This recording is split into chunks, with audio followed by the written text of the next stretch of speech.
तं विद्या दुःख संयोग वियोगं योग संजितं स निश्चयेन युक्तव्यः योगो निर्विण्ण चेतसा। प्रिय दर्शकों नमस्कार, एक बार फिर से उपस्थित हूँ आप सबके सामने। आज बुधवार के कार्यक्रम में कुछ विषय नहीं था तो सोचा आपको एक ऐसे विषय से आपका परिचय करा दूं जो जान करके बड़ा दो विषय बताऊंगा, दो जिसमें से बड़े ही दोनों महत्वपूर्ण हैं। और बन के रहिएगा कार्यक्रम के अंतिम हिस्से तक, कहीं नहीं जाना है। शुरू करते हैं आज का कार्यक्रम। कार्यक्रम के आरंभ में बोले गए श्लोक का अर्थ भी बताने वाला हूं। एक बात और बताता हूं कार्यक्रम के माध्यम से आप लोगों को कि सबसे पहले रत्न जब भी लेना, मैंने भी पहन लिया है। मुझे बड़ी आवश्यकता पड़ गई थी पेट की समस्या के कारण, पर मैंने एक बात महसूस करी है कि हम लोग अक्सर जो है वो महंगे रत्नों के पीछे कई बार बहुत ज्यादा पैसे लगा देते हैं। हाँ, और हमारा काम बहुत छोटे और कम पैसों के रत्न में ही हो जाता है। तो हमें क्या आवश्यकता है लाख, 1.5 लाख, 2 लाख उतने महंगे रत्नों को पहनने और खरीदने की।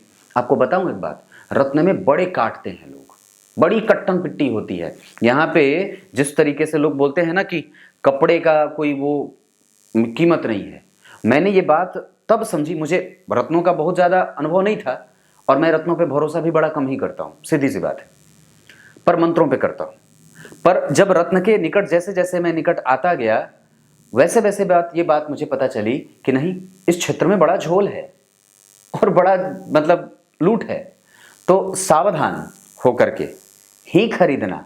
और सबसे बड़ी बात है कि आपका काम बिल्कुल कम और सस्ते दाम के रत्न में भी चल जाता है। बस वो ब्रांड वाली बात हो जाती है कि वो एडिडास का जूता है तो वो बाटा का है तो पता नहीं क्या क्या है। चप्पल तो चप्पल है। अब मेटेरियलिस्टिक वर्ल्ड में अगर जाते हो तो फिर थोड़ा महंगा ले लो, और अगर काम चलाना चाहते हो और अपना काम साधना चाहते हो तो यहां से भी हो जाए, कोई आवश्यक नहीं है। तो ये बात मैं आप लोगों से कहना चाहता हूं, इसको थोड़ा ध्यान में रख लेना। शुरू करते हैं आज का कार्यक्रम। कार्यक्रम के आरंभ में बोले गए श्लोक का अर्थ भी बताने वाला हूं, तो बन के रहना।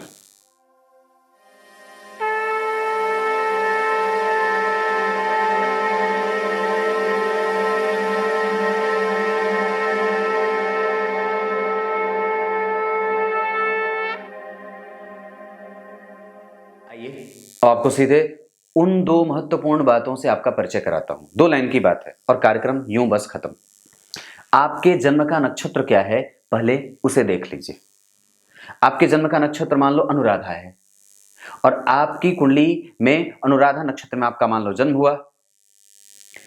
2700 नक्षत्र में से जिस नक्षत्र में आपका जन्म हुआ है, अगर उस नक्षत्र का अधिपति आपकी कुंडली के लिए कारक बनता हो तो निसंदेह हो एक अच्छी बात होगी।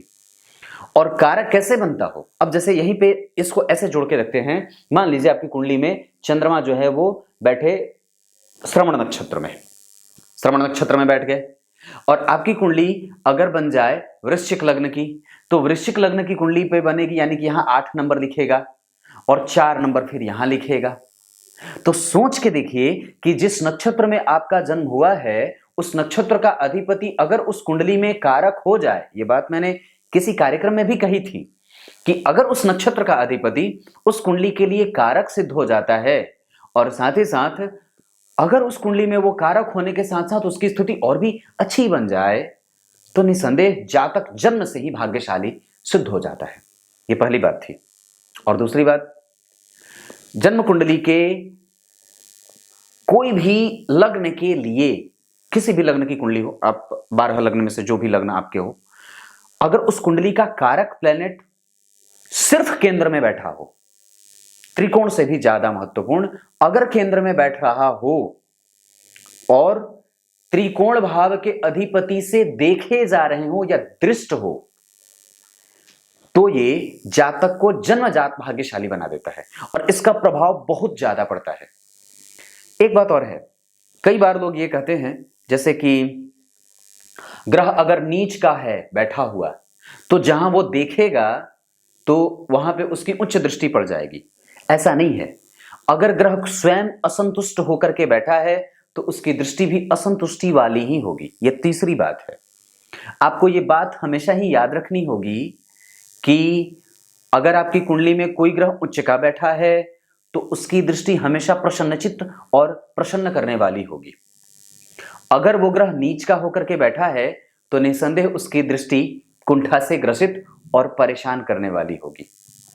ये बात भी है। तो मैंने पहली बात क्या बताई, आपके जन्म का नक्षत्र जो है ना, अगर उस नक्षत्र का अधिपति आपकी कुंडली के लिए कारक होता है तो ये आपको भाग्यशाली बनाता है, भाग्य का लाभ मिलता रहता है। दूसरे नंबर पे मैंने क्या बात बताई कि आपकी कुंडली का जो कारक ग्रह है, कारक ग्रह कैसे, मान लो धनु लग्न की कुंडली बनी, तुला लग्न की कुंडली बनी, वृश्चिक लग्न की कुंडली बनी, किसी भी लग्न की कुंडली बने, जैसे मेष लग्न की कुंडली के लिए गुरु कारक होते हैं, सूर्य कारक होते हैं, मंगल स्वयं भी कारक हो जाते हैं। तो अगर ऐसी स्थिति बने कि आपकी कुंडली में जो ग्रह लग्न का बन रहा है, जो राशि लग्न में बन रही है, अगर उस कुंडली का कारक ग्रह केंद्र में बैठा हो और नवम और पंचम भाव के अधिपति से देखे जा रहे हो तो ये व्यक्ति को जन्मजात भाग्यशाली बना देते हैं। ये दूसरी बात थी। तीसरी बात मैंने क्या कही कि कई बार लोग सवाल पूछते हैं कि ग्रह अगर नीच का हो गया तो उसकी दृष्टि उच्च की पड़ जाएगी, और अगर उच्च का हो गया तो उसकी दृष्टि नीच की पड़ जाएगी। ऐसा नहीं है। वो ग्रह नीच का बैठा है, दृष्टि का लाभ ज्यादा, मतलब उसकी मजबूती ज्यादा हो जाएगी। अगर वो नीच का रहा तो उसके नीचत्व का परिणाम आपको भोगना ज्यादा पड़ेगा। अगर वो उच्च का बैठा है तो उसके उच्चत्व का प्रभाव आपको ज्यादा मिलेगा। क्लियर है।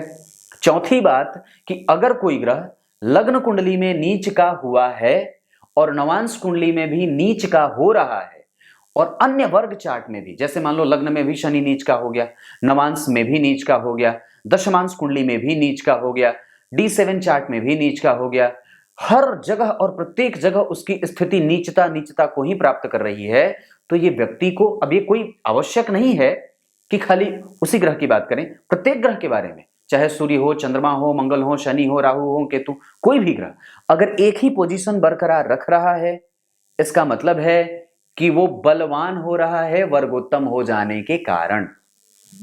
यह तीसरी बात है। चौथी बात बता दूं अगर, तो ऐसी स्थिति में कि अगर आपकी कुंडली का चंद्रमा, याद रखने की बात है, अगर आपकी कुंडली का चंद्रमा चाहे कितनी भी अच्छी स्थिति में बैठा हो, चाहे उच्च का ही क्यों ना होकर के बैठा हो, अगर 12वें और 8वें बैठा है तो निसंदेह परेशान करेगा, पक्का परेशान करेगा, मन से और तन से भी। और ये चौथे के बाद पांचवी बात बताता हूं। पांचवी बात यह है कि अगर जन्म कुंडली में गुरु और चंद्रमा का योग षडाष्टक का बन रहा हो, छठे आठवें का, तो व्यक्ति बड़ा ढूल मूल रहता है। ढूल मूल का मतलब समझते हो? वो ढूल मूल रहेगा मतलब वो एक तरफ हो नहीं पाता है। मैंने उदाहरण दी थी एक बार किसी कार्यक्रम में कि एक व्यक्ति को वैराग्य आता है और वो सड़क पे निकलता है कि अब मुझे जो है वो यहां नहीं रहना है, अब मुझे वृंदावन जाना है, जंगल में चला जाऊंगा। पर रास्ते में जाते जाते वो बीच सड़क पे खड़ा हो जाता है और फिर सोचता है कि जाऊं कि छोड़ दूं, जाऊं कि छोड़ दूं, ना जाऊं। बेटा है, घर में बेटी है, पत्नी सुंदर है, घर है, परिवार है, महल है, अटारी है, सब कुछ है। इसी बीच सफाई करने वाले कर्मचारी आ जाते हैं और क्या बोलते हैं, पंडित जी एक तरफ हो जाओ, सड़क के बीचों बीच खड़ा ना रहो। तो क्या होता है, पंडित जी एक साइड हो जाओ। मतलब क्या है, अगर व्यक्ति की कुंडली में चंद्रमा और गुरु का संबंध षडाष्टक का बन रहा होता है तो ये खराब होता है और फिर ये परेशान करता है। व्यक्ति को किसी एक निर्णय पे अटकने ही नहीं देगा, वो लटका करके छोड़ देता है। तो अपनी कुंडली में गुरु और चंद्रमा को जरा देख लेना गिन करके कि वो एक दूसरे से केंद्र में आ रहे हैं या छठे आठ में बैठे हैं। तृतीय एकादश में बैठेंगे तो लाभ मिलेगा, चौथे 10वें बैठेंगे तो लाभ रहेगा। पर अगर जो छठे 8वें में बैठे तो व्यक्ति किसी की बात माने नहीं, अपनी जिद पे अड़ा रहे, समझदार थोड़ा कम होता है, समझदारी कम दिखाता है, निर्णयात्मक क्षमता कमजोर हो जाती है, बुद्धि की बलिहारी। कई बार ऐसा सुनने को मिलेगा, अरे भाई तुम्हारी तो बुद्धि की बलिहारी है, तुम तो किसी की सुनते ना हो और ना तो तुम किसी की सुनती हो, अपनी बात रटे रहती हो। तो कई बार अब यहाँ पे कुछ लोग ये कहेंगे ये तो बात सबसे ज्यादा महिलाओं में ज्यादा होती है। ऐसा नहीं है, ऐसा नहीं है। ये बात ऐसा नहीं है और ऐसा होना भी नहीं चाहिए। महिलाएं सुरक्षित हों और वो श्रेष्ठ हों, यही समाज को उसकी आवश्यकता है। तो दूसरी बात मैं क्या बोल रहा था कि गुरु और चंद्रमा की स्थिति अगर कुंडली में षडाष्टक की बनती है तो निसंदेह वो जातक को परेशान करती है। और एक बात आखिरी बता के जाता हूं, बड़े अच्छे तरीके से समझना। जिस जातक से आपकी शादी हो रही है, जिस जातक से आपका विवाह हो रहा है, अगर उसकी कुंडली में गुरु का नीच भंग नहीं हो रहा हो और अगर उसकी कुंडली में लग्नेश कमजोर होते हो या उसकी कुंडली में गुरु और सूर्य की स्थिति खराब होती हो तो जरा संभल जाना। ये 5 प्रमुख बातें मैंने आपको बताई हैं जो सबसे पहले से लेकर के सबसे आखिरी तक है। अब छठी बात भी बता दूं क्या? छठी बात भी बता देता हूं।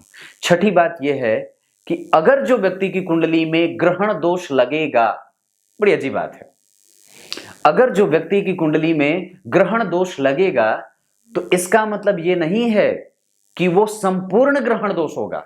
वो ग्रहण दोष सिर्फ उस भाव को ही प्रभावित करता है। हां, वो जिस भाव में ग्रहण दोष लगा है सिर्फ उस भाव को ही प्रभावित करेगा। दृष्टि का जो प्रभाव होगा वो व्यक्ति के अपने नेचर को प्रभावित करेगा। और ग्रहण दोष जो लगेगा, जो ग्रहण लगे, जैसे मान लो दशम स्थान में राहु और सूर्य एक साथ बैठ गए, लग्न में राहु और सूर्य एक साथ बैठ गए, द्वितीय में राहु और सूर्य एक साथ बैठ गए, चतुर्थ में बैठ गए, किसी एक भाव में अगर राहु और सूर्य एक साथ बैठे हैं तो निसंदेह उनका सबसे ज्यादा जो नेगेटिव प्रभाव होगा वो उस भाव से आएगा।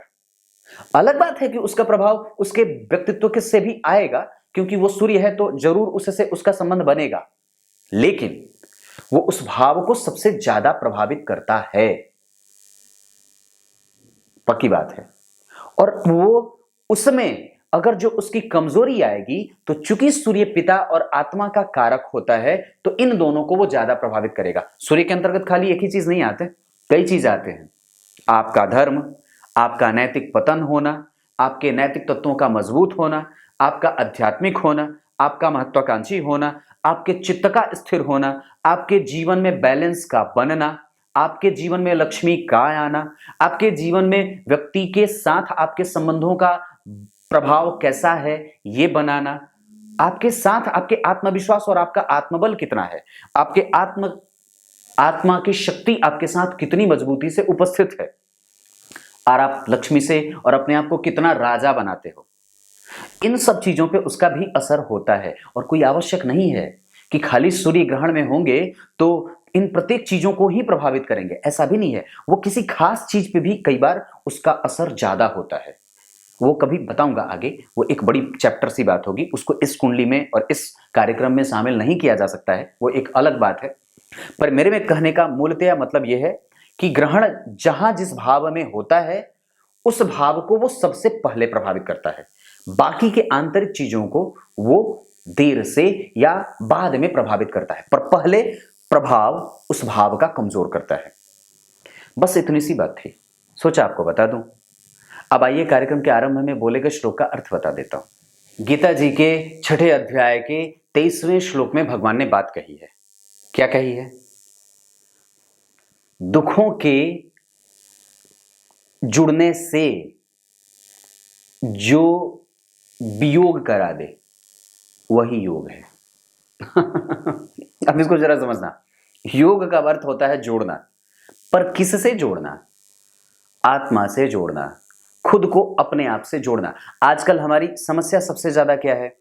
हम खुद को वक्त ही नहीं देते, और हम योग तो करते हैं, और वो योग नहीं जो आप लोग करते हो, वो नहीं। आजकल के तो योग पता नहीं कैसे कैसे हैं। आप लोगों को मैं एक सीरीज बनाने वाला हूं जिसमें समाज की तमाम बुराइयां जो है वो यूं मुंहफट की तरह बोलूंगा और आप लोगों को सुनना पड़ेगा। यूं बोलूंगा और हो सकता है कि उस पर मुझे दंभ और दंश मतलब कुछ बुरा मतलब कुछ विरोध भी झेलना पड़े, पर तैयार हूं। तो यह है कि योग वो नहीं जो आप लोग आजकल वीडियो सीडी में देखते हो, वो नहीं, वो योग नहीं है, वो तो बस कुछ और है। तो मेरे कहने का मतलब है कि योग का मतलब होता है मंत्र, और मंत्र की सहायता से खुद से मिलने का प्रयास, और भगवत नाम का उच्चारण करते हुए अपने आप को एकांत में वास करना। अपने आप को जब आप वक्त दोगे तभी तो आप किसी दूसरे को दे सकते हो। आप पढ़ते हो नहीं और पढ़ाने चले आते हो। सोच के देखो, पढ़ते हो नहीं और पढ़ाने चले आते हो तो कैसे होगा? बात है कि नहीं? इस वजह से वियोग से जो संयोग करा दे और संयोग न होने दे भौतिकीय वस्तुओं से, वही योग है। कुछ इसी तरीके से आज के कार्यक्रम का समापन करते हैं। तब तक के लिए इजाजत दीजिए। कल एक बार फिर से उपस्थित होंगे आप सबके सामने। तब तक के लिए बहुत बहुत नमस्कार।